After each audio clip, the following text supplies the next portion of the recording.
What? Notice period పేరుతోటి 3 నెలల పనిష్మెంటా? ఏం పాపం చేసినామని మేము?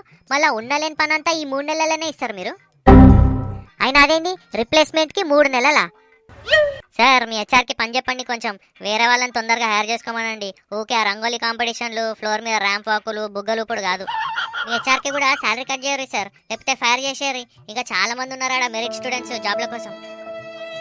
ఇంకోటేమో ఉండే, గుర్తొచ్చింది. మీరు వేరే వాళ్ళని హైర్ చేసుకుంటేనేమో 1 నెలలో వచ్చి వాళ్ళు జాయిన్ కావాలా? అదే ఇక్కడ నుంచి ఎవడన్నా పోతేనేమో వాడు 3 నెలలు నోటీస్ పీరియడ్ ఇచ్చి మరీ పోవాలా? అబ్బాబ్బా వారేవా. అసలు మీకేం కావాలో మీకన్నా క్లారిటీ ఉందా సార్? ఇట్లనే పని చేసుకుంటా సస్తాం. ఇక ఇంకేమంటారు మీరు? వీఆర్ ఏ ఫ్యామిలీ ఎమర్జెన్సీ ఉంది లీవ్ ఇవ్వమంటే ఇయ్యారు, కానీ మళ్ళీ వీఆర్ ఏ ఫ్యామిలీ ఎందుకు సార్ ఇవన్నీ? తెలుసు మేము వైట్ కాలర్ లేబర్లమని, కానీ తాజ్మహల్ కట్టే లేబర్లం కాదు సార్. ఒక్కసారి తాజ్మహల్ అయిపోగానే మా చేతులు కట్ చేయనికి మా బ్లడ్ మొత్తం తాగి ఇంత పెద్ద లంకంతో ఆఫీస్ కట్టుకున్నారు కదా, కానీ ఏదో ఒక రోజు ఒకడు వస్తాడు ఈ లంక మొత్తం గాలిపెట్టి పోతాడు చూడు. మళ్ళా ఇక అట్లా కాకుండా ఉండడానికి మీరు ఆ నోటీస్ పీరియడ్ 1 మంత్ చేసేసి ఏదో ఒకటి డిసైడ్ చేసి పంపించేసారు. ఇక లేకపోతే మీ ఇష్టం.